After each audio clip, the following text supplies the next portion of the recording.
अऊज़ु बिल्लाहि मिनश शैतानिर रजीम। बिस्मिल्लाहिर रहमानिर रहीम।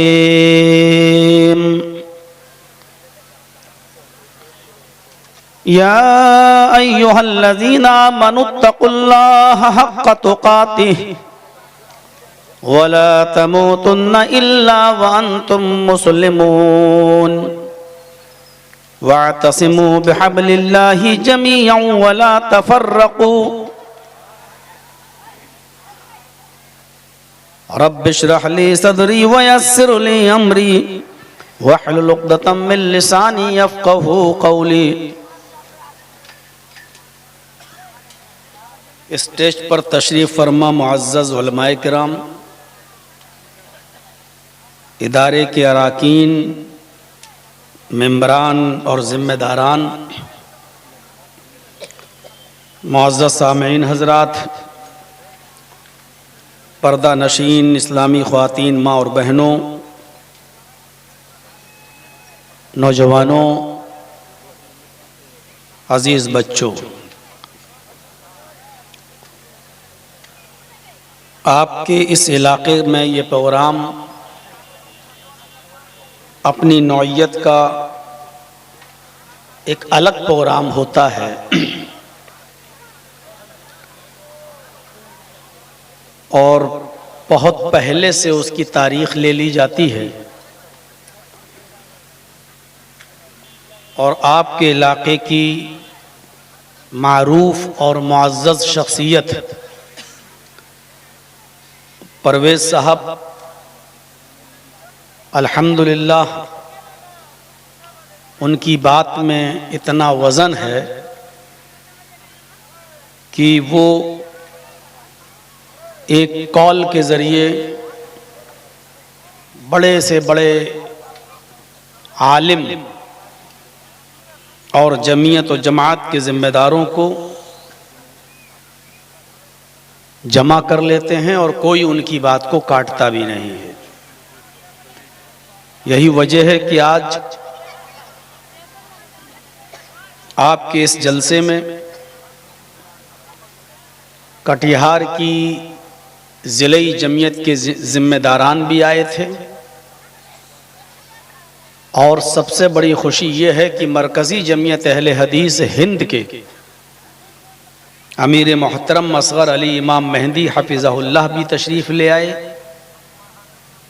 और एक बैनुल अक़वामी शख्सियत जिसने अरब मुल्क के अंदर तौहीद की शमा रोशन की, हिंदुस्तानियों के अंदर, पाकिस्तानियों के अंदर, बांग्लादेशियों के अंदर, और बहुत से लोगों ने अपने पुराने मसलक से तौबा करके मसलक सल्फ़ को और मसलक अहले हदीस को अपनाया।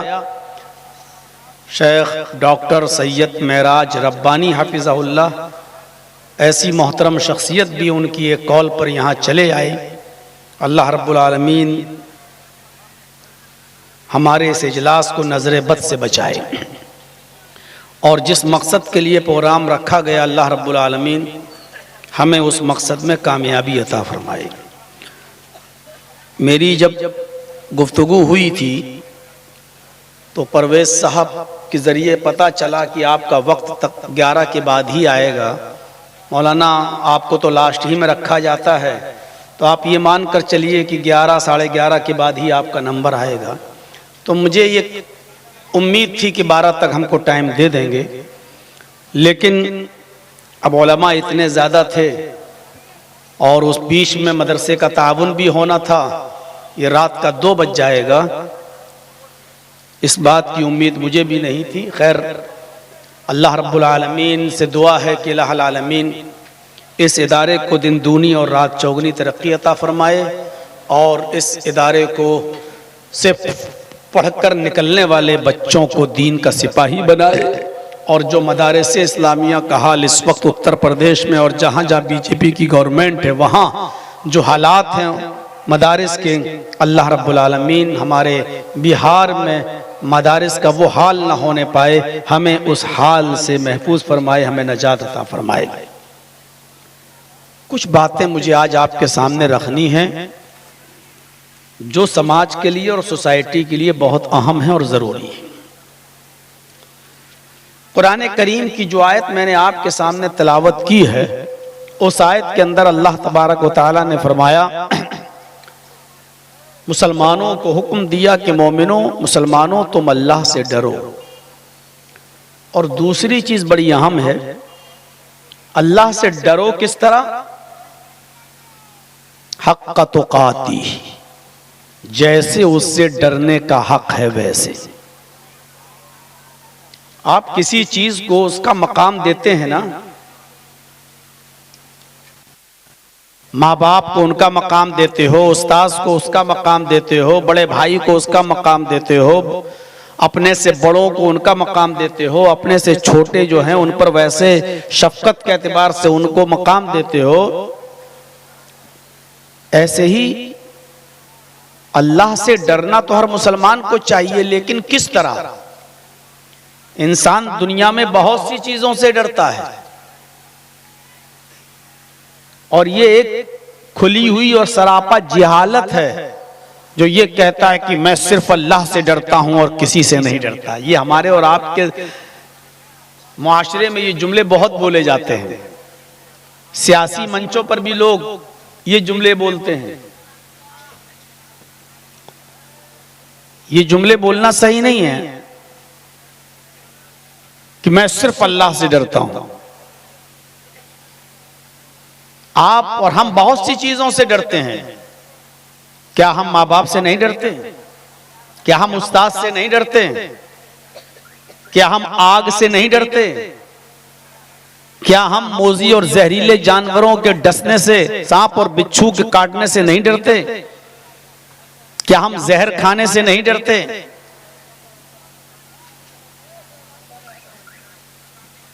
बहुत सी चीजों से इंसान डरता है, लेकिन उस डरने का एक मकाम है। आग से डरता है, लेकिन आग को देखकर भागता नहीं है। जहर खाने से भी डरता है, लेकिन जहर अगर हमारे पास हो तो उसको देखकर हम भागेंगे नहीं। लेकिन सांप अगर हमारे करीब हो तो हम भागेंगे। शेर अगर हमारे बिल्कुल करीब आ जाए तो हम डरेंगे और भागेंगे। माँ बाप को देखकर हम भागेंगे नहीं, लेकिन माँ बाप का डर यह है कि हम उनके सामने कोई गलत काम नहीं करेंगे। कोई बच्चा सिगरेट पीता हुआ जा रहा है, अचानक रास्ते में उसका बाप उसको नजर आ गया तो फौरन सिगरेट बुझाएगा और पीछे हाथ करके फेंक देगा। क्यों? यही बाप से डरने का हक है। आग जल रही है, उसमें जंप नहीं लगाएगा, यही उससे डरने का हक है। जहर को देखकर भागेगा नहीं, लेकिन जहर को इस्तेमाल नहीं करेगा, पिएगा नहीं, खाएगा नहीं, यही उससे डरने का हक है। शेर को देखकर भागेगा, ये उससे डरने का हक है। यहां अल्लाह रब्बुल आलमीन ने फरमाया, मुसलमानों, जिस तरह तुम इन चीजों से उसके हक के मुताबिक डरते हो, मुझसे भी डरो जैसा मुझसे डरने का हक है। या अय्युहल्लज़ीना आमनुत्तकुल्लाह हक़्क़ तुक़ातिह, ईमानो वालो तुम अल्लाह से डरो जैसा कि उससे डरने का हक है। अल्लाह से डरने का हक क्या है?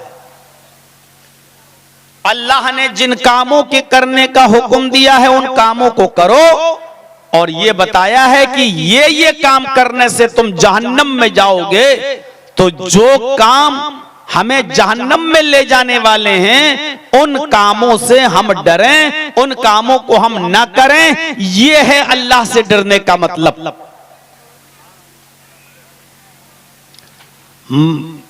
मतलब शराब पीने को दिल कर रहा है, शराब की बोतल हमारे हाथ में है, शराब का जाम हमारे हाथ में है।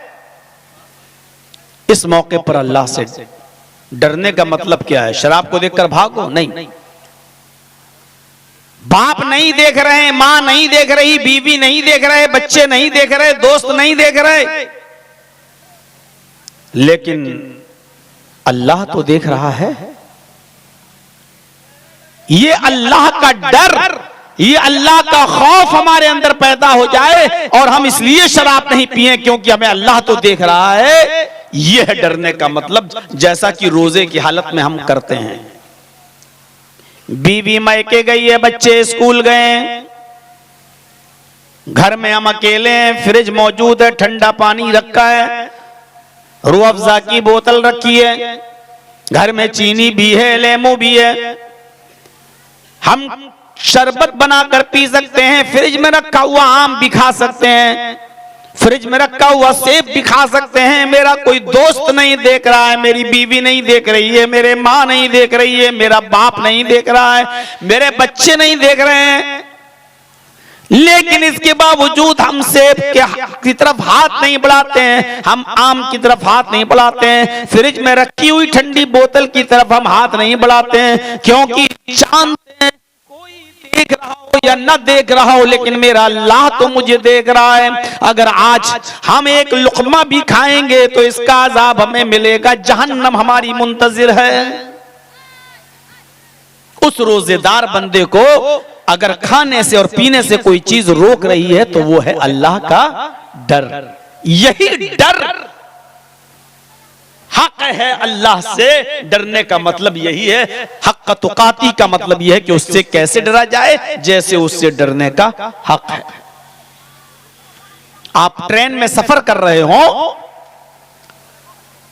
और आपकी सीट मिडिल हो या लोअर बर्थ हो, आपकी नीचे वाली, आपके बर्थ के ऊपर मिडिल बर्थ पर एक आदमी सो रहा है और अपर बर्थ पर भी कोई आदमी लेटा हुआ है। आप रात में पेशाब करने के लिए उठे और पेशाब करके जब आए तो आपने देखा नीचे वाली लोअर बर्थ पर सोने के लिए जा रहे हैं, लेकिन आपने देखा कि मिडिल बर्थ के ऊपर एक आदमी लेटा है, उसकी जेब से 500 के नोटों की एक गड्डी निकल रही है बाहर और वो बेहोशी में है। आप हाथ बढ़ाकर निकाल लें तो उसको पता नहीं चलेगा। आपने पूरे ट्रेन के कोच में नजर डाली, आपने देखा सब सो रहे हैं, सब सो रहे हैं, कोई नहीं जाग रहा है, मौका अच्छा है, हम इसकी जेब से पैसा निकाल लेते हैं। जैसे ही आपने मिडिल बर्थ पर लेटे हुए आदमी की जेब में हाथ डाला और जो पैसा निकल रहा था बाहर, आपने उस नोट की गड्डी को हाथ बढ़ाकर खींचना चाहा, अचानक आपकी नजर सबसे ऊपर पड़ती है और आप देख रहे हैं कि अपर बर्थ पर लेटा हुआ आदमी आपकी इस हरकत को देख रहा है। आप क्या करेंगे? पूरा कोच सो रहा है लेकिन अपर बर्थ पर लेटा हुआ आदमी जाग रहा है जो आपकी हरकत को देख रहा है। आप क्या करेंगे? आप नोट की गड्डी वहीं जेब में रख देंगे और ऊपर वाले आदमी से कहेंगे, साहब इसकी जेब से पैसा गिर रहा था, हम तो रख रहे थे, आप गलत मत समझना। या आप ये कहेंगे कि देखो इसको मत बताना, जो कुछ भी हम इसकी जेब से निकाल रहे हैं आधा तुम्हारा आधा मेरा। या फिर आप उसको न देना चाहें तो चलती हुई ट्रेन के डब्बे से आप जंप लगाकर कूद जाएं, भाग जाएं, ये रिस्क आप ले नहीं सकते। रात के अंधेरे में चलती हुई ट्रेन से आप कूद नहीं सकते क्योंकि जान का जोखिम है, जान जाएगी, जान जाने का डर है। आप ये नहीं करेंगे। आपके पास वही दो ऑप्शन है, या तो ऊपर वाले को आधे में राजी कर लो या चोरी ही न करो और हाथ पैसा अंदर डालकर कहो कि इसका पैसा गिर रहा था, मैं अंदर कर रहा था। आप चोरी नहीं करेंगे।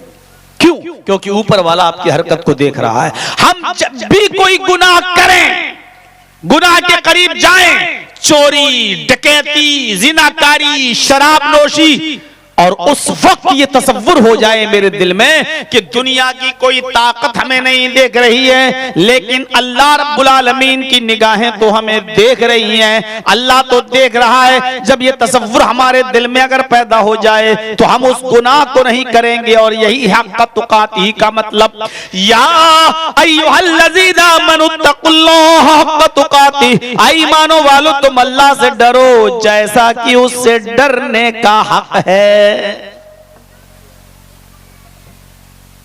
अल्लाह के नबी तो नमाज के बारे में भी कहते हैं कि डरो,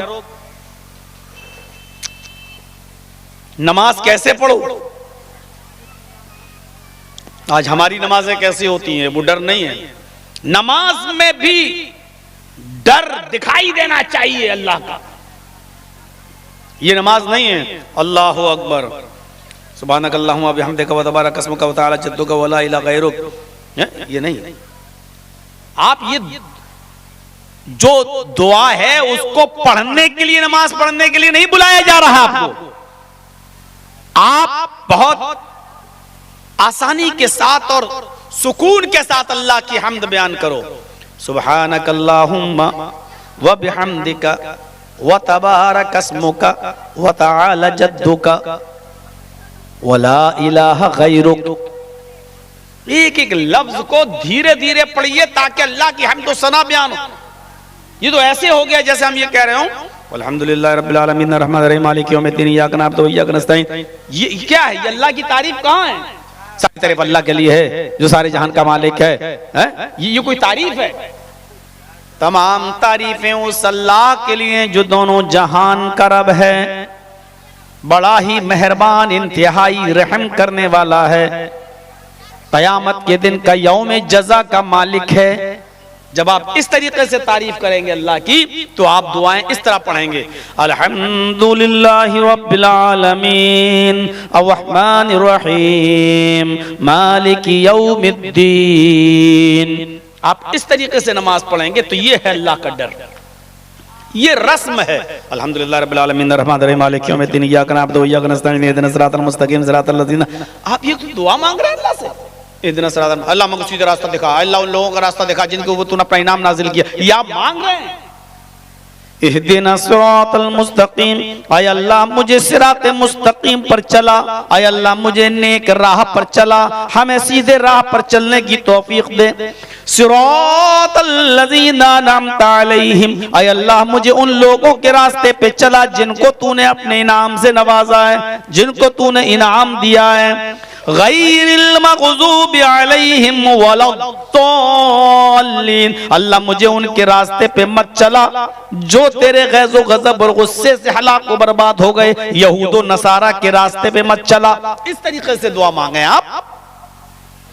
क्या आप हाथ उठाकर अल्लाह से ऐसी दुआ मांगते हो? अल्लाह मेरी बेटी का रिश्ता दे दे, अल्लाह तुम मुझे नेक बना दे, अल्लाह तुम मुझे अज़ाब कब्र से बचा ले, ऐसे दुआ मांगते हो आप? जब हाथ उठाकर दुआ मांगते हो तो यही कहते हो ना, अल्लाह तुम मुझे हिदायत दे, अल्लाह मेरे बेटे की बीमारी को दूर कर दे, अल्लाह मेरी बीवी के कैंसर के मर्ज को दूर कर दे। आप एक एक लफ्ज रुक रुक के दुआ मांगते हैं। अरबी में भी आप दुआ रखिए नहीं, तोते की तरह एक सांस में मत पढ़िए। आपको इसीलिए कहा जब नमाज पढ़ने के लिए खड़े हो ताबूदल्लाह का अन्नका तरह, तो ये तसव्वुर करो कि तुम अल्लाह को देख रहे हो, तुम अल्लाह को देख रहे हो। फ़इल्लम तकुन तराह फ़इन्नहु यराक, अगर ये तसव्वुर नहीं कर सकते कि तुम अल्लाह को देख रहे हो तो ये तसव्वुर कर लो, ये सोच लो कि वो तुम्हें देख रहा है। जब हमें ये तसव्वुर हो जाए कि हम पुलिस के सामने हैं या सीसीटीवी कैमरे के सामने हैं, तो कोई आदमी चोरी करेगा, कोई आदमी जुआ खेलेगा। जब हमारे अंदर ये तसव्वुर हो जाए कि अल्लाह हमें देख रहा है तो कोई आदमी फिर गुनाह करेगा नहीं करेगा। तो नमाज के अंदर भी तक़वा होना चाहिए, नमाज के अंदर भी परहेजगारी होनी चाहिए, नमाज के अंदर भी अल्लाह का खौफ होना चाहिए। हर इबादत के अंदर तक़वा है, ये तो नमाज के अंदर तक़वा आ गया। इस तरह नमाज पढ़िए।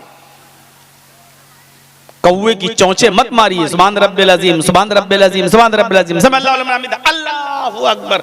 ये कौवे की चोंचे मारने के लिए आपको मस्जिद में नहीं बुलाया गया। और कोशिश कीजिए कि रुकू और सजदे की दुआएं आप याद करें। ये तो छोटी सी दुआ, सुभान रब्बियल अज़ीम, सुभान रब्बियल आला। कोशिश करिए रुकू में भी और सजदे में भी ये दुआ पढ़ने की। सुब्हानक अल्लाहुम्मा रब्बना व बिहम्दिका अल्लाहुम्मा ग़फ़िरली। इसमें अल्लाह की हम्द भी है, अल्लाह की सना भी है और अपने लिए अल्लाह से मग़फ़िरत की दुआ भी है।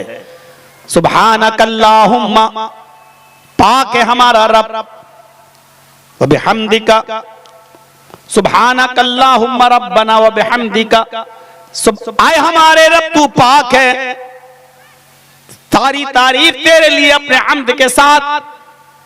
फगफिर ली, आए अल्लाह तू मुझे बख्श दे, आए अल्लाह तू मेरी मग़फ़िरत फरमा। अल्लाहुम्मा गफ़िर ली, आए अल्लाह तू मेरी मग़फ़िरत फरमा। ये रुकू की भी दुआ है, ये सजदे की भी दुआ है। कोशिश करिए कि इस दुआ को हम पढ़ें। ये दुआ सबसे अफजल और सबसे आला दर्जे की दुआ है। सुभान रब्बी अल अज़ीम भी है, हम इसको गलत नहीं कह रहे हैं, सुभान रब्बी अल आला भी है, लेकिन इसमें सिर्फ अल्लाह की तारीफ है। आपने अपने लिए क्या मांगा अल्लाह से? सुभान रब्बी अल, पाक है मेरा वो रब जो सबसे बड़ा है, अजीम है। ये तो अल्लाह की तारीफ हो गई। आपने अपने लिए क्या मांगा?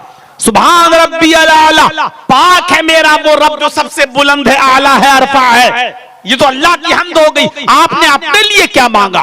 जब आप अल्लाह की हम्द के साथ अपने लिए भी मांगे तो गौर करो, पहले हम डीएम की तारीफ करें और फिर हम अपने लिए कुछ मांगे तो कितना खुश होता है वो, है?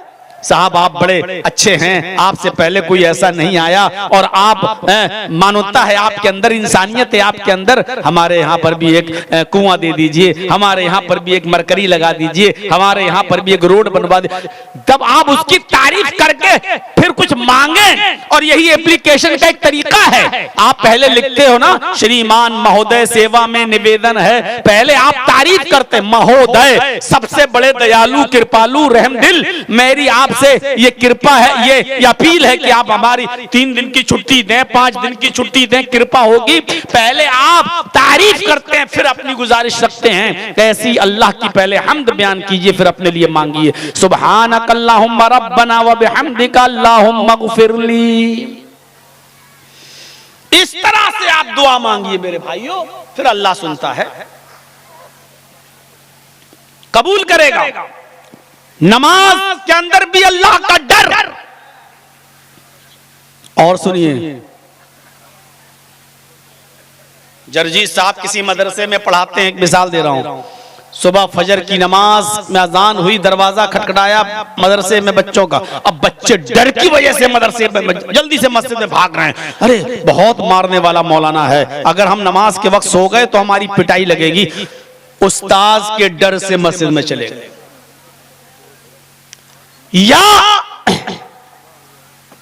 जुमा हम शनिचर को हम मस्जिद में नहीं आए, इतवार को मस्जिद में नहीं आए, सोमवार को मस्जिद में नहीं आए, मंगल को मस्जिद में नहीं आए, बुध को नहीं आए, जुमरात को बाजार में रहे, मस्जिद में नहीं आए, और जैसे ही जुमा आया हम पहली सफ में मस्जिद में पहुंच गए, सऊदी अरब का रुमाल डालकर अगली सफ में बैठे हुए हैं। और जुमे के दिन भी इसलिए आए कि पूछा जा रहा है आप पूरे हफ्ते मस्जिद में नहीं दिखे, आप जुमे के दिन कैसे आ गए? जर्जी साहब ने कहा आज जुमा है, अगर जुमे की नमाज भी नहीं पढ़ेंगे तो मोहल्ले वाले ये कहेंगे कि कितना बड़ा कमीना इंसान है, जुमे तक की नमाज नहीं पढ़ता है। देखिए, हमने जुमे की नमाज तो पढ़ी, लेकिन गांव वालों के डर से, मोहल्ले वालों के डर से, ये अल्लाह के डर से नमाज नहीं पढ़ी है, इसलिए ये नमाज नहीं है, ये शिर्क है।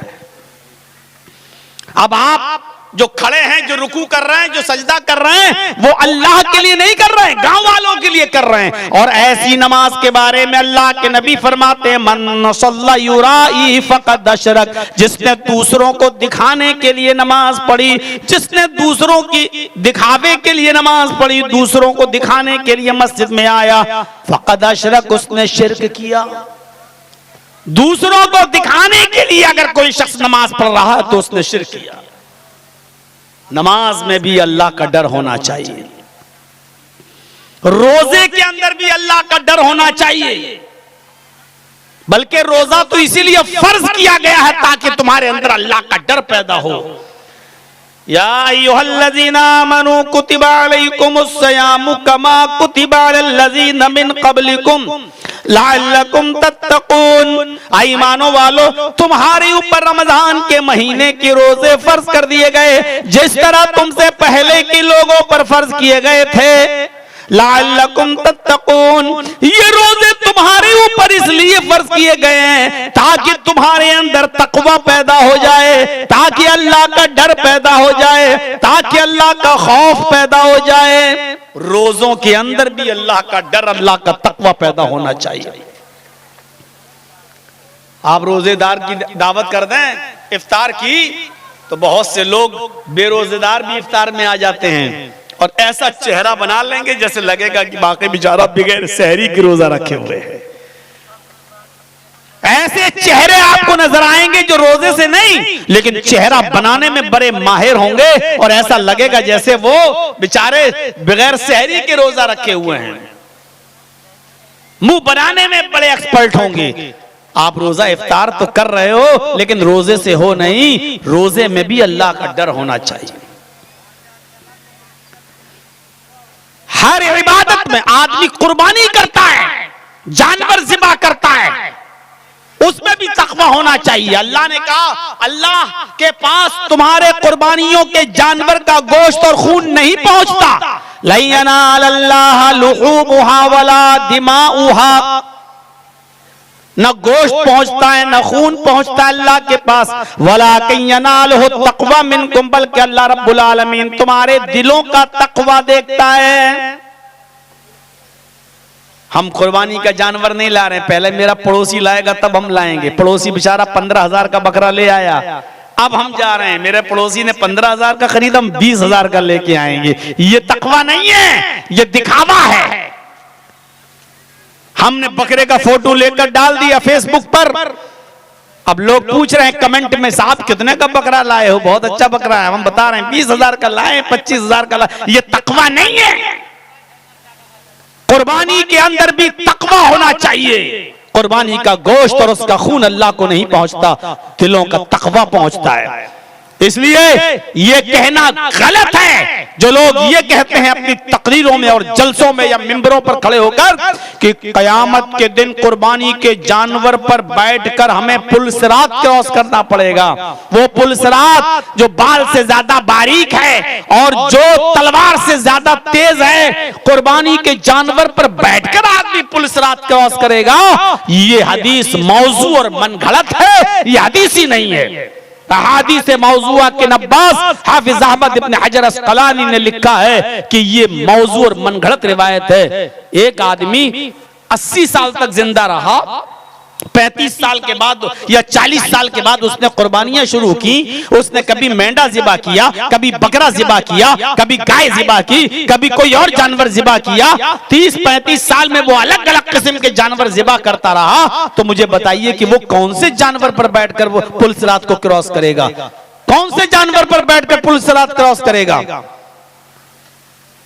एक गाय में तो 7-7 हिस्से होते हैं, 7 लोगों की तरफ से एक जानवर ज़िबा किया जाता है। तो कौन 7 आदमी और कौन सी कुर्बानी पर बैठेंगे? इस साल की या इससे पहले वाली या आने वाली? इसलिए मेरे भाइयों, जो चीज हमारी अकल में नहीं आ रही है, अहादीस मौजूआ के नब्बास अहमद इब्न हजर अस्कलानी ने कहा है कि ये मौजू और मनगढ़ंत है। ऐसी बातों पर यकीन नहीं करना चाहिए। कुर्बानी जो है उसके अंदर भी तकवा होना चाहिए। हर इबादत के अंदर तकवा है। आप अगर किसी को अल्लाह की राह में खर्च भी कर रहे हैं तो उसमें भी तकवा होना चाहिए। कयामत के दिन एक अमीर और दौलतमंद आदमी को बुलाया जाएगा, उससे पूछेगा अल्लाह मैंने तुझे दौलत से नवाजा था, पैसों से नवाजा था, अमीरी से नवाजा था, बता तूने क्या किया? वो कहेगा अल्लाह मैंने तेरी राह में बहुत सदका किया, तेरी राह में खैरात किया, गरीबों की मदद की। अल्लाह कहेगा कज़ब्ता, ओ मेरे बंदे तू झूठ बोल रहा है, ओ मेरे बंदे तू झूठा है, तूने मेरी राह में सदका नहीं किया, मेरी राह में खर्च नहीं किया। तू तो इसलिए गरीबों में मिस्कीनों में सदका करता था ताकि लोग तुझे बहुत बड़ा खर्चा करने वाला कहें, लोग तुझे बहुत बड़ा ज़कात निकालने वाला कहें, लोग तुझे बहुत बड़ा दानी कहें। इसलिए तूने लोगों को दिखाने के लिए दान दिया, खैरात किया। नहीं, तूने अल्लाह के लिए नहीं दिया। फरिश्तों इसको जहन्नम में फेंक दो। एक शहीद को बुलाया जाएगा जिसने अपनी जान का नजराना दिया होगा। अल्लाह कहेगा मैंने तुझे सेहत दी थी, तंदुरुस्ती दी थी, बता तूने क्या किया? वो कहेगा अल्लाह जिहाद में मैं कूद गया और मैं तेरी राह में कत्ल कर दिया गया। अल्लाह कहेगा तू कत्ल तो किया गया लेकिन मेरी राह में नहीं, तू तो इसलिए जिहाद कर रहा था ताकि लोग तुझे बहुत बड़ा जिहादी कहें, बहुत बड़ा लड़ने वाला कहें, बहुत बड़ा लड़ाकू कहें। तू शोहरत चाहता था, नाम चाहता था, तुझे दुनिया में नाम मिल गया, शोहरत मिल गई। आए फरिश्तों जाओ इसको जहन्नम में फेंक दो। सिर्फ इतनी सी बात पर कि वो ये कहता चाहता था कि मेरा नाम हो, जहन्नम में जाएगा। जान देने के बावजूद, शहीद होने के बावजूद एक अमीर जहन्नम में जाएगा सदका करने के बावजूद। क्यों? क्योंकि वो ये चाहता था कि लोग उसे बहुत बड़ा दानी कहें। ऐसे ही एक नमाजी भी जहन्नम में जाएगा क्योंकि वो जुमे की नमाज इसलिए पढ़ा ताकि गांव वाले ये न कहें कि देखो वो जुमे तक की नमाज नहीं पढ़ता, ये आदमी भी जहन्नम में जाएगा। तकवा, खौफ और डर वैसा होना चाहिए जैसा अल्लाह मुतालबा कर रहा है। खाने पीने की चीजों में भी डर होना चाहिए, जो मिल जाए। कैसे कैसे भी सवाल आ रहे थे। अभी एक पर्चा में पढ़ रहा था, इसमें लिखा कि जिस जगह जहेज दिया जाए ऐसी जगह शादी में खाना खाना चाहिए कि नहीं खाना चाहिए। ऐसे ऐसे सवाल यहां पूछे गए हैं कि लड़की वाले से जहेज का मुतालबा करना है, जायज है कि ना जायज। और जिस पर रब्बानी साहब ने भी जवाब दिया कि 1 टका भी 1 रुपया भी नहीं मांगा जा सकता है, हराम है। उसमें यह भी एक सवाल होना चाहिए कि लड़की वाले के घर बाराती बनकर जाना चाहिए कि नहीं जाना चाहिए। ये तो बहुत आसान हो गया सवाल कि लड़की वाले से मांगना चाहिए कि नहीं मांगना चाहिए। क्या ये डिमांड नहीं है कि 100 आदमी आएंगे? क्या ये मुतालबा नहीं है कि 200 आदमी आएंगे? यानी आप उसको इन्फॉर्म कर रहे हैं 150 आदमी आएंगे, 200 आदमी आएंगे, तो इसका मतलब यह है कि 200 आदमियों का खाना तैयार रखो। और उसमें एक और तरीका, जहेज में कुछ कमी कर देना, लेकिन मेरे मेहमानों की खातिरदारी अच्छी होनी चाहिए। ये कहते हैं कि नहीं कहते हैं? हमारे मेहमान जो आएंगे उनकी खातिर मदारात तवाज़ो अच्छी होनी चाहिए। इसका मतलब क्या है? ये डिमांड नहीं है। इसका मतलब ये है कि बड़े का नहीं चलेगा, खस्सी चलेगा, या चिकन हो तो वो भी देसी चलेगा।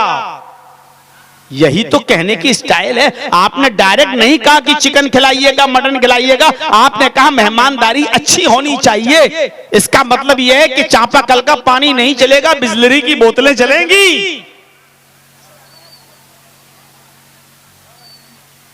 यह भी एक डिमांड है।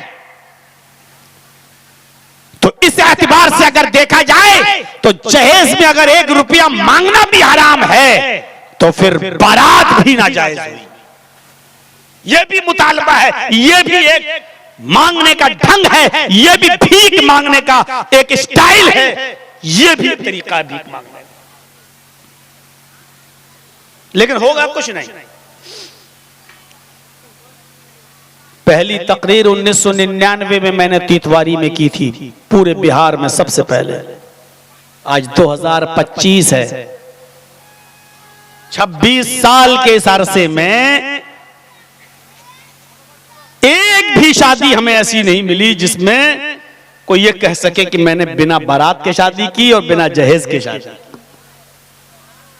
मुतालबा नहीं किया, होंगे गैर मौजूदगी में किए होंगे। कोई फर्क, कोई चेंजिंग, कोई तब्दीली नहीं आई। जबकि निकाह जब पढ़ा जाता है तो लड़के के सामने कुरान की ये 3 आयतें पढ़ी जाती हैं और इन तीनों आयतों में तक़वे का जिक्र है। या अय्युहल्लज़ीना आमनुत्तक़ुल्लाह हक़्क़ तुक़ातिह वला तमूतुन्ना इल्ला व अंतुम मुस्लिमून। या अय्युहन्नासु तक़ू रब्बकुमुल्लज़ी ख़लक़कुम मिन नफ़्सिन वाहिदा व ख़लक़ मिन्हा ज़ौजहा व बस्स मिनहुमा रिजालन कसीरन व निसाअ वत्तक़ुल्लाहल्लज़ी तसाअलूना बिही वल अरहाम इन्नल्लाहा काना अलैकुम रक़ीबा। तीसरी आयत, या अय्युहल्लज़ीना आमनू तक़ुल्लाह व क़ूलू क़ौलन सदीदा युस्लिह लकुम अअमालकुम व यग़फ़िर लकुम ज़ुनूबकुम व मन युतिइल्लाह व रसूलहु फ़क़द फ़ाज़ फ़ौज़न अज़ीमा।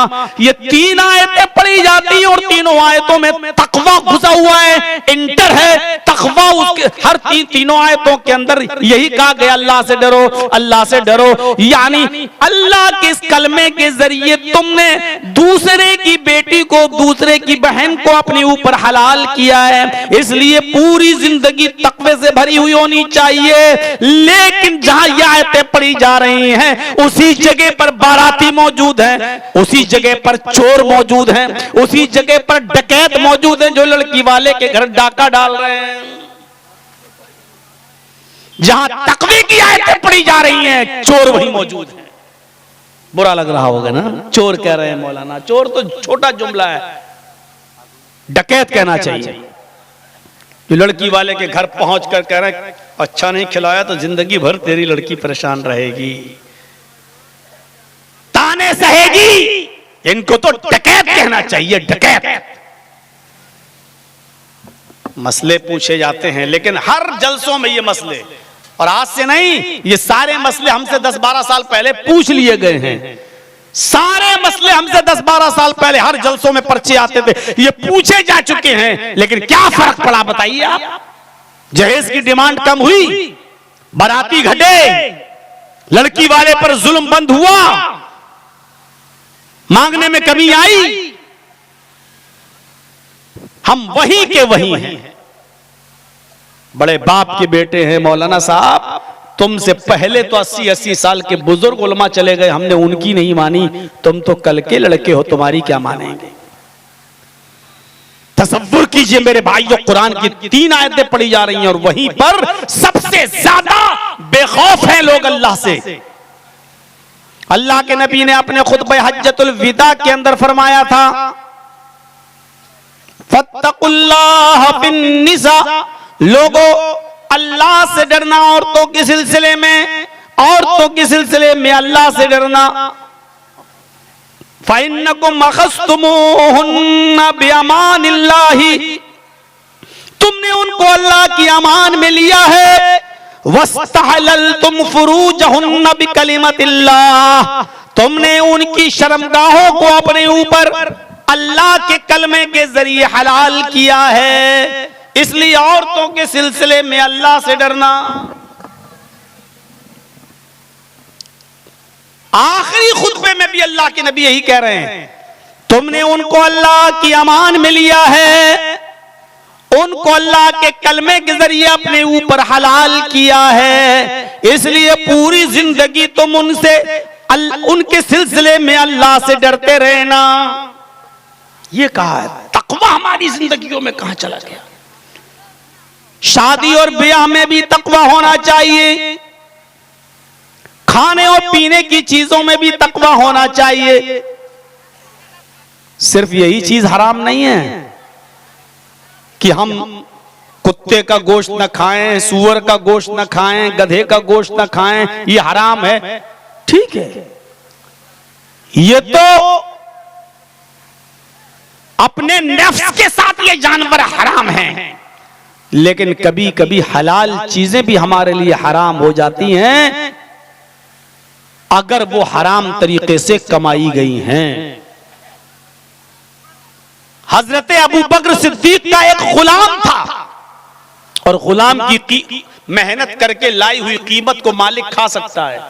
जैसे अरब के अंदर पहले गुलाम चलते थे, अब तो चलते नहीं हैं। जैसे मैंने किसी लड़के को खरीद लिया, वो मेरा गुलाम है, अब खरीद लिया, अब हम उससे मेहनत कराएंगे, वो मेहनत करके लाएगा तो उसकी कमाई खाना हमारे लिए जायज है। हजरत अबू बकर सिद्दीक का गुलाम मेहनत करता था, लाता था, अबू बकर उसकी कमाई में से खाते थे।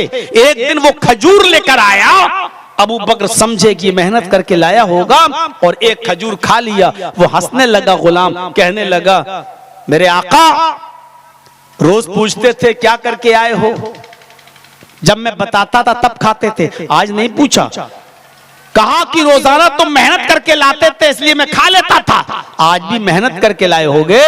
कहने लगा आज ही मेहनत नहीं किया हूं। क्यों, क्या हुआ? कहा आज ही हराम का मिल गया। मैंने कुछ दिन पहले अपने दोस्त की बीवी का पेट देखकर कह दिया था भाभी को लड़का होगा। उसने कहा तुम्हें कैसे मालूम? मैंने कहा अरे मैं बहुत पहुंचा हुआ हूं, पेट देख के बता देता हूं लड़का है कि लड़की। आज मेरे दोस्त को लड़का ही हुआ है तो वो मुझे बहुत पहुंचा हुआ समझ रहा है। उसने खुशी में मुझे ये खजूर ला के दी और मैंने तो ऐसे ही झूठ मूठ कह दिया था, धूल में लाठी मारी थी, तीर निशाने पे लग गया। मुझे थोड़ी मालूम था कि लड़का है कि लड़की, मैंने तो ऐसे अंदाजे से कह दिया था और लड़का हो गया। अबू बकर सिद्दीक ने कहा 5 चीजों का इल्म अल्लाह के अलावा कोई नहीं जानता, उसमें एक चीज ये भी है कि मां के पेट में क्या है, लड़का है या लड़की, इसको कोई नहीं जानता। लिहाजा तूने उसको बताया और ये गलत भी बताया, अगरचे वो सही निकल गया, लेकिन तूने उसको जो बताया तुझे उसका इल्म ही नहीं था। इसका मतलब यह है कि तूने मुझे हराम खजूर खिला दिया। कहने लगा कि जी। कहा पानी लाओ। अबू बकर सिद्दीक ने पानी पिया, जबकि धोखे से खाया था और शरीयत में धोखा माफ है। अगर कोई भूल चूक से खा ले तो माफ है, रोजे की हालत में अगर भूल से खा ले तो माफ है। तो हजरत अबू बकर ने भूल से खा लिया, लेकिन इसके बावजूद कहा पानी लाओ। जी बिल्मा, पानी लाओ। पानी लाया गया। अबू बकर सिद्दीक पानी पीते हैं और पानी पीने के बाद उंगली हलक में डालते हैं और कै करते हैं, थोड़ा खजूर निकलता है, फिर पानी पीते हैं, फिर कै करते हैं, थोड़ा खजूर फिर निकलता है, फिर पानी पीते हैं, फिर कै करते हैं, फिर खजूर निकलता है। उस वक्त तक पानी पीते रहे और कै करते रहे, वॉमिटिंग करते रहे, उल्टी करते रहे, जब तक कि यकीन नहीं हो गया कि पूरा का पूरा सारा खजूर निकल गया होगा मेरे पेट से। जब सारा खजूर निकल गया तब कहा कि हराम का जब कोई एक लुकमा खाता है तो अल्लाह उसके दिल पर ब्लैक पॉइंट बना देता है, स्याह नुक्ता उसके दिल पर रख देता है। अगर वो तौबा कर ले तो अल्लाह उस ब्लैक पॉइंट को मिटा देता है, उसको डिस्ट्रॉय कर देता है। और अगर वो तौबा नहीं करता तो वही नुक्ता फैलते फैलते फैलते फैलते वही पॉइंट बढ़ते बढ़ते पूरे दिल को काला कर देता है। और जब इंसान का पूरा दिल काला हो जाता है तो फिर उसको परवाह नहीं होती कि ये पैसा मेरे पास कहां से आ रहा है, कहां जा रहा है। उसके दिल से ये एहसास, सोचने और समझने की शक्ति छीन ली जाती है। वो ये तसव्वुर नहीं करता कि कहां से आ रहा, आने दो, आने दो। ना पैसा कमाने में ना खर्च करने में। आज चुनावी लीडरों को देख लो,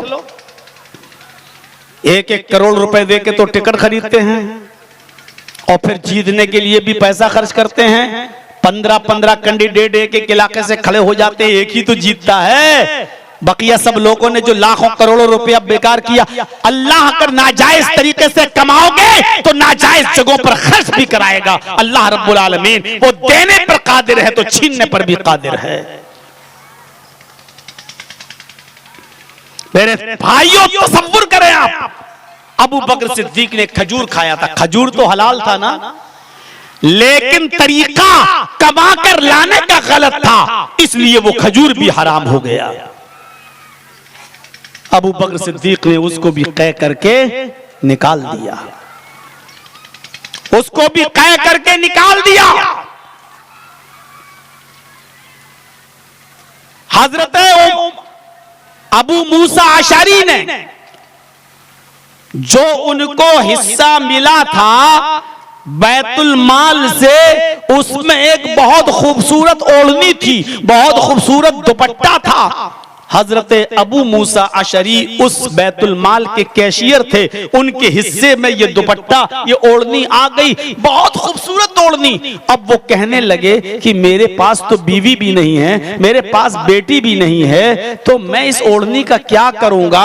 अबू मूसा अशारी ने वो दुपट्टा, वो ओढ़नी हजरत उमर फारूक की बीवी को गिफ्ट दे दिया। उमर फारूक की बीवी को गिफ्ट कर दिया कि आप अमीरुल मोमिनीन की बीवी हैं, आप ये ले लीजिए। मेरे पास मेरी बीवी होती तो मैं उसको दे देता, लेकिन मेरी बीवी इंतकाल कर गई और मेरी बेटी भी नहीं है, इसलिए मैं इस दुपट्टे का क्या करूंगा, आप ले लीजिए तोहफे में, मैं आपको दे रहा हूं। हजरत अबू मूसा अशरी ने गिफ्ट के तौर पर उमर फारूक की बीवी को वो ओढ़नी दे दी गिफ्ट में। जायज है गिफ्ट देना, तोहफा देना लेना जायज है। मेरे भाइयों, हजरत उमर जब घर में घुसे तो उनकी बीवी ने वो ओढ़नी ओढ़ ली। आज मेरे शौहर मुझे इस कपड़े में देखेंगे, इस दुपट्टे में देखेंगे तो बड़े खुश होंगे। देखिए, शौहरों के लिए बनती थी, संवरती थी। आजकल की औरतें तो शादियों में जाके गैरों के लिए बनो संवर के जाती हैं। घर में रहेंगी चुड़ैल बनकर और बाहर जाएंगी हेमा मालिनी की अम्मा बनकर। शौहर देख ले तो और बाहर सब देखें, और जो लड़के देखते नहीं हैं और नजर ना उठाएं तो घर पे आके आईने में खड़ी होती, क्या बात है आज मुझे लोगों ने देखा क्यों नहीं है, कुछ कमी तो नहीं है। ये आज की औरतों की सोच है, आज की औरतों की सोच। ओढ़नी तोहफे में मिली उमर फारूक की बीवी को, जब ओढ़नी मिली तो उन्होंने ओढ़ लिया। आज मेरे शौहर खुश होंगे। हजरत उमर जब घर में घुसे, अपनी बीवी को नई ओढ़नी ओढ़े हुए देखा, खूबसूरत ओढ़नी ओढ़े हुए देखा, तो पूछा ये ओढ़नी तुम्हें किसने दी, कहां से आई। मेरी तनख्वाह तो इतनी है नहीं कि मैं इतनी महंगी ओढ़नी खरीद कर तुम्हें दे सकूं, ये तुम्हारे पास ओढ़नी कहां से आई।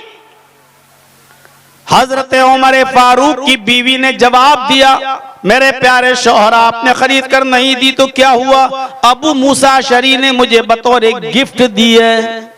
गिफ्ट देना लेना तो जायज है, अगर उन्होंने गिफ्ट में मुझे दे दी तो क्या बुरा किया। उनकी बीवी नहीं है, इंतकाल हो गया और उनके पास कोई बेटी भी नहीं है, उन्होंने अगर मुझे दे दिया तो क्या हो गया। हजरत उमर फारूक ने अपनी बीवी के सर से वो ओढ़नी उतारी और उसको लपेट दिया, बिल्कुल गोल कर दिया, ऐसे लिया लपेटा और लेकर दौड़े और सीधे बैतुल माल में गए। बैतुल माल के खजानची से, ट्रेजरी से अबू मूसा अशरी से कहा, क्या तुमने ये ओढ़नी मेरी बीवी को तोहफे में दी है। कहा जी। उठाया उस ओढ़नी को और उन्हीं के सर पे दे मारा। आए अबू मूसा, जहन्नम में भेजने के लिए तुझे मेरा ही घर मिला था, जहन्नम में दाखिल करने के लिए तेरी नजर मेरी फैमिली पर ही पड़ी थी, मेरे घर पर ही पड़ी थी, तुझे कोई और नहीं मिला। तुम बैतुल माल के कैशियर हो, जिम्मेदार हो, ये ओढ़नी तुम मेरी बीवी को देते हो, इससे तुम मेरे दिल में जगह बनाना चाह रहे हो, मेरे दिल में मकाम बनाना चाह रहे हो, ताकि कल तुमसे कोई गलती हो तो तुम्हारे एहसान तले में दबा हुआ हूं और तुम्हें कोई सजा न दे सकूं, तुम्हें बरतरफ न कर सकूं। देख रहे हैं आप ईमानदारी, इसको कहते हैं तकवा। जैसे आजकल कुछ लोग दावत दे देते हैं, मौलाना साहब खस्सी खिला दिया, मुर्गा खिला दिया, 5 दिन के बाद फोन आ रहा है कि मेरा एक दोस्त है मौलाना साहब आप उसको प्रोग्राम दे दीजिए। अब जर्जी साहब उस खस्सी और उस चिकन के एहसान के नीचे दबे हैं। अब अगर मना कर दिया तो कहेंगे देखो यही ताल्लुकात हैं, मेरी बात नहीं मानी है। एहसान तले जब आदमी दब जाता है तो मजबूर हो जाता है। हजरत उमर ने यही कहा, तुमने मेरी बीवी को ये ओढ़नी इसलिए दी ताकि मैं तुम्हारे एहसान तले दब जाऊं और कल तुमसे कोई गलती हो तो मैं तुम्हें कोई सजा ना दे सकूं। उठाओ ये ओढ़नी, रखो अपने पास और याद रखना अगर कल तुमसे भी कोई गलती होगी तो मैं तुम्हें डबल सजा दूंगा, क्योंकि जिम्मेदारों को मैं डबल सजा देता हूं।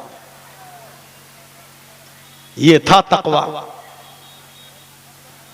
हजरत अली ईद के दिन सुबह गुस्ल करके जब बाहर निकले तो क्या देखते हैं कि उनकी बीवी फातिमा, हजरत अली की बीवी फातिमा अपने गले में सोने का हार पहन रही हैं। हजरत अली ने पूछा कि फातिमा, ये हार तुम्हारे पास कहां से आया? मैंने तो तुम्हें ये हार नहीं दिया। कहने लगी, ये हार मेरा नहीं है, मैंने बैतुल माल के कैशियर से आज के लिए आरियतन लिया है, उधार लिया है। आरियतन उधार लिया है, ईद के दिन है आज ना, मैं पहन लूंगी, बस नमाज पढ़ने जा रही हूं और नमाज पढ़ के वापस आऊंगी, शाम को ये हार फिर बैतुल माल पहुंचा दूंगी। मैंने इसलिए लिया है कि मेरी सहेलियां आज नए कपड़े पहन कर आएंगी, हार वगैरह पहन कर आएंगी, मेरे पास कुछ नहीं है, इसलिए मैंने बैतुल माल से ये आरियतन उधार ले लिया है, सिर्फ आज भर के लिए। हजरत अली ने बैतुल माल के कैशियर को डांटते हुए कहा कि यह हार तमाम मुसलमानों की अमानत है, तुमने मेरी इजाजत के बगैर यह हार कैसे दे दिया है? तुमने मुसलमानों से इजाजत ली इस हार को देने की? कहा नहीं। अपनी बीवी के गले से वो हार उतारा और उस हार को बैतुल माल में जमा कर दिया। फरमाया, आए मेरी बीवी, जरूरी नहीं कि ईद की नमाज पढ़ने जो औरतें आ रही हैं सबके सब सोने के जेवर पहने हो और सबके सब नए कपड़े पहने हो, मैं तुम्हें पुराने कपड़ों में देखना गवारा कर लूंगा, बगैर जेवर के तुम्हारा ईद का नमाज पढ़ लेना गवारा कर लूंगा, लेकिन बैतुल माल से कोई चीज बगैर मुसलमानों की इजाजत के देना मैं गवारा नहीं करूंगा। ये तकवा था उनकी जिंदगी के अंदर, आज ये तकवा हमारी जिंदगियों के अंदर से खत्म हो चुका है, मफकूद हो चुका है। कहां रहा तकवा आज हमारे अंदर? खाने में भी तकवा होना चाहिए और कमाने में भी तकवा होना चाहिए। हम जो चीज कमा रहे हैं वो जायज है कि ना जायज, वो हलाल है या हराम? मसलन हमारी ये दुकान है चाय की और ये हमारे पड़ोसी की है दुकान चाय की। एक आदमी वहां से चाय पीने आ रहा है, अब कंपटीशन का दौर है। ए इधर आओ, इधर आओ, आओ भाई, आओ आओ आओ आओ आओ आओ, 10 रुपए 10 रुपए, आओ 10 रुपए। और वो आपकी आवाज पर चला गया और दूसरा बेचारा खामोश बैठा रहा। आप क्या समझते हो कि आपने ये 10 रुपए की चाय उसको दी तो क्या आपके लिए जायज हो गई? जब दो आदमियों की दुकानें पास पास में मौजूद हैं तो आप पुकार क्यों रहे हो? उसकी मर्जी, वो जिस दुकान पे जाना चाहे। बहुत बारीकियां हैं, बहुत बारीकियां, लेकिन आज कंपटीशन का दौर।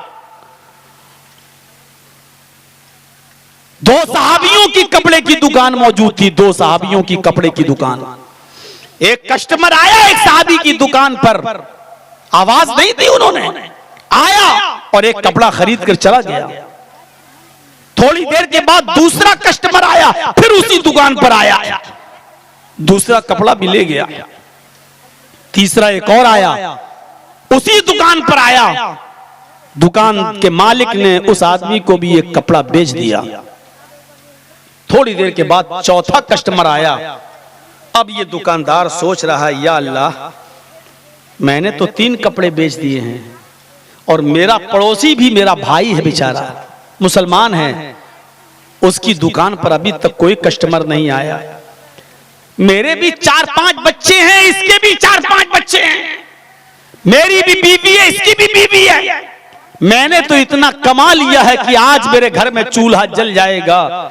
इसको भी तो अपने बच्चों का पेट पालना है, इसको भी तो अपनी बीवी और बच्चों को खिलाना और पिलाना है। इसका एक भी कपड़ा नहीं बिका बेचारे का, इसके घर में चूल्हा कैसे जलेगा? अब इस दुकानदार ने चौथे कस्टमर से कहा कि वो कपड़ा जो तुम मेरे पास लेने आए हो वो कपड़ा खत्म हो चुका है। हाँ, उससे भी अच्छा कपड़ा मेरे पड़ोसी की दुकान पर मौजूद है, जाओ इंशाअल्लाह तुम्हें वहां मिल जाएगा, तुम वहां से कपड़ा खरीद लो।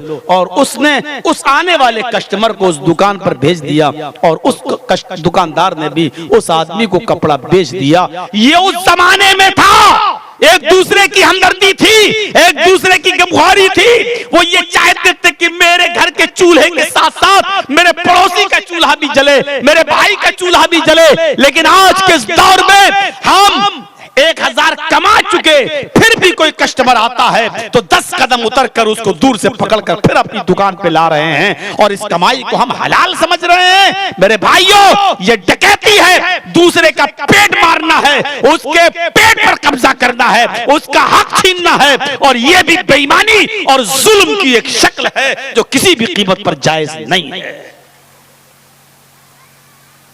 सोचने की बात है, सोचिए मेरे भाइयों, गौर करने की जरूरत है ये।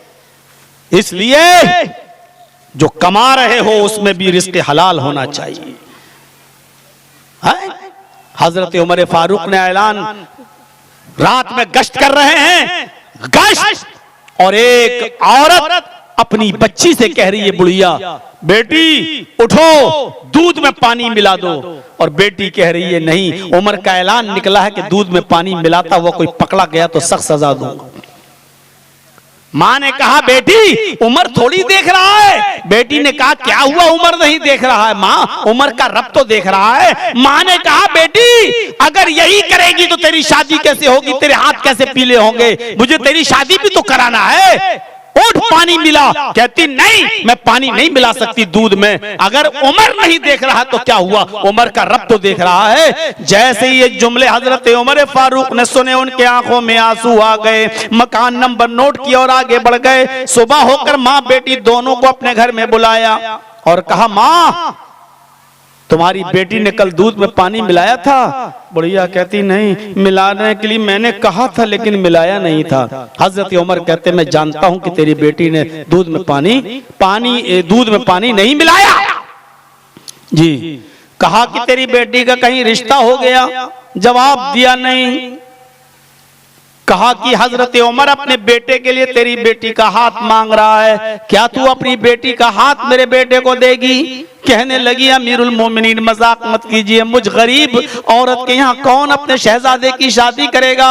हजरत उमर ने कहा कि उमर अपने बेटे की शादी तेरी बेटी से करने को तैयार है, इसलिए तेरी बेटी खूबसूरत है इसलिए नहीं, तेरी बेटी बहुत ज्यादा हसीन और जमील है इसलिए नहीं, बल्कि इसलिए कि तेरी बेटी बहुत ज्यादा दीनदार है, वो उमर से नहीं डरती, उमर के रब से डरती है। और जो लड़की उमर के रब से डरती होगी उसके घर में जो बच्चे पैदा होंगे वो सब अल्लाह से डरने वाले बच्चे होंगे। इसलिए उमर तेरी बेटी को अपने घर की बहू बनाने के लिए तैयार है। और फिर 2-3 दिन के अंदर अंदर उस उमर फारूक के लड़के की शादी उस लड़की से हो जाती है। हजरत उमर ने न बिरादरी देखी, न जात देखी, न स्टेटस देखा, न हस्बो नसब देखा, न बारात ले गए, न मेहंदी लगाई, न उबरना मला, सिर्फ दीनदारी देखी उस लड़की के अंदर और शादी करके ले आए और अपने घर की बहू बना लिया। मेरे भाइयों, वो लड़की इतने गरीब घर की थी कि माँ कहती है कि बेटी उठो